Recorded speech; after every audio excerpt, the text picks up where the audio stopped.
आदमी की सभ्यता के विकास की कहानी आग के आविष्कार से शुरू हुई। रात के अंधेरे में इसी आग के इर्द गिर्द शिकार का अभ्यास करते हुए उसने नृत्य करना सीखा।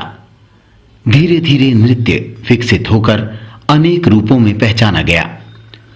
हजारों साल की इस विकास यात्रा में नृत्य हमारी सांस्कृतिक परंपरा का अभिन्न अंग बन चुके हैं। अब ये हमारी परंपरा है। शास्त्रों के अनुसार भगवान शिव को नृत्य का आदि देवता माना जाता है। वहीं नृत्य को मुख्य रूप से दो रूपों में जाना जाता है, एक लोक नृत्य और दूसरा शास्त्रीय नृत्य। विभिन्न अंचलों में स्थानीय संस्कृति के साथ विकसित और लोकप्रिय सामूहिक नृत्य लोक नृत्य कहलाते हैं। इनमें स्थानीय वेशभूषा तथा स्थानीय भाषा के गीत होते हैं।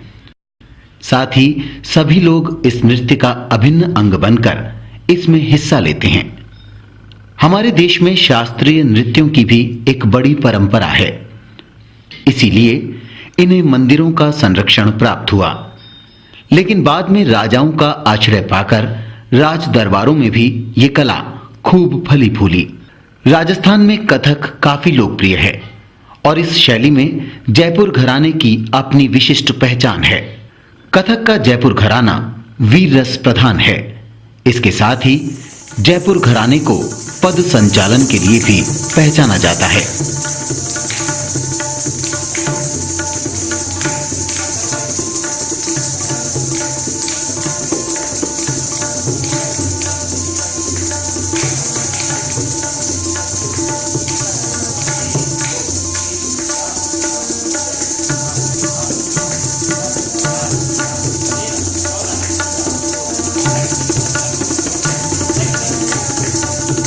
इसे तत्कार कहते हैं।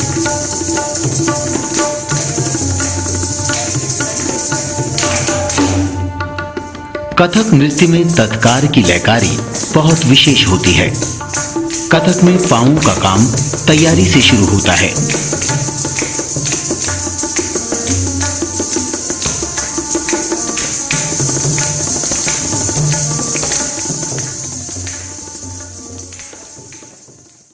यहां चक्कर का भी बड़ा महत्व है।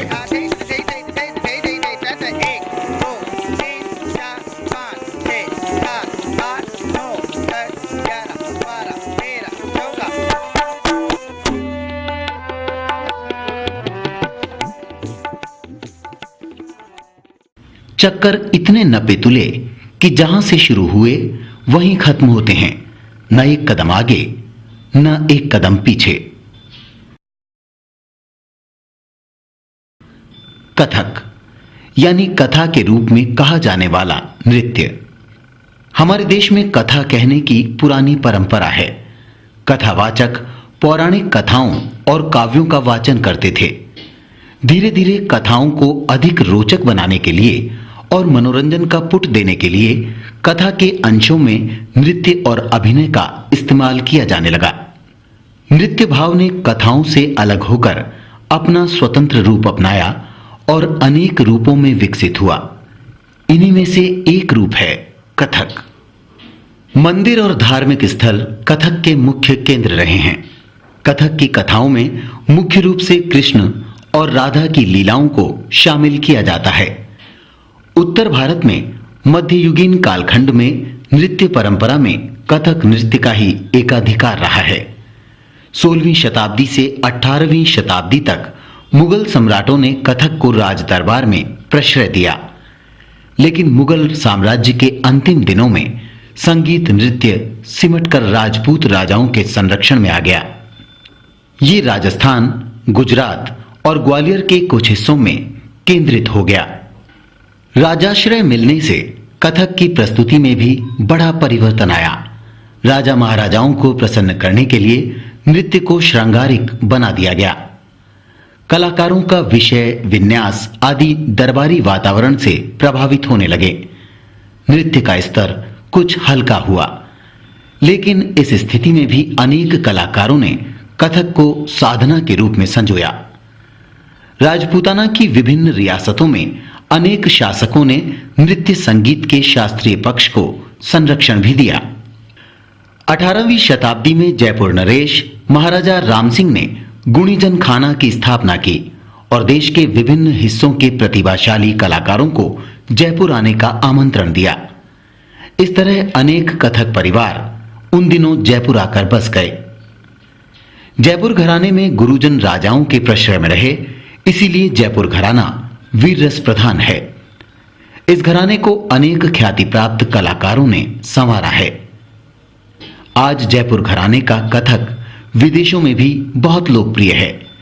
यही कारण है कि जयपुर घराने के कथक को सीखने के लिए न केवल भारतीय लोग बल्कि विदेशी छात्र छात्राएं भी लालायित हैं और जयपुर में रहकर वो कथक सीख भी रहे हैं।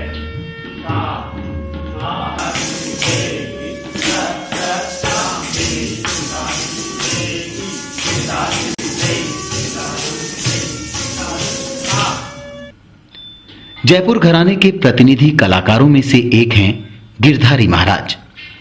पंडित गिरधारी महाराज ने भारत के हर बड़े संगीत समारोह में भाग लिया। उन्होंने भारत ही नहीं विदेशों में भी शास्त्रीय नृत्य के रूप में कथक को लोकप्रियता दिलवाई। कथक के जयपुर घराने में युवा कलाकार राजकुमार जबड़ा का भी खास मुकाम है। प्रसिद्ध नृत्य गुरु और पिता कन्हैयालाल जबड़ा के शिष्य राजकुमार जबड़ा कथक केंद्र में नृत्य गुरु के पद पर कार्यरत हैं। राजकुमार जबड़ा की कोरियोग्राफी कितनी खूबसूरत होती है, ये देखकर ही पता चलता है। वो अपने शिष्यों से कठिन अभ्यास करवाते हैं और प्रकृति का खुला मंच भी देते हैं ताकि उनके शिष्य उन्मुक्त होकर नृत्य कर सकें। कथक में साधारण हस्त मुद्राओं का अधिक प्रयोग है। अलग अलग भावों को दर्शाने के लिए अलग अलग हस्त मुद्राएं हैं। कथक के लगभग सभी कलाकार तबला वादक भी होते हैं। तबले का ज्ञान यानी लय और ताल पर अधिकार।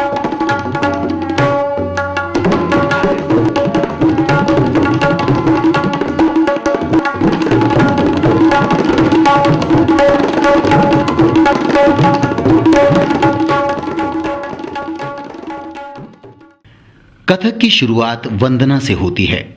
कुछ कलाकार वंदना के शब्दों को आलाप द्वारा प्रस्तुत करते हैं तो कुछ तालबद्ध रचना के रूप में। इसके बाद हारमोनियम, सितार या सारंगी पर विलंबित लय में नगमे प्रारंभ किए जाते हैं और तबला या मृदंग वादक एक विशेष उठान लेकर दर्शकों का ध्यान आकर्षित करते हैं।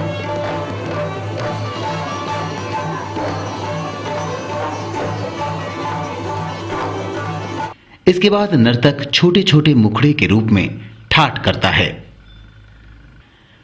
कथक नृत्य ही भारत का एकमात्र नृत्य है जिसके प्रदर्शन के बीच में तालियों की बौछारें पड़ती हैं।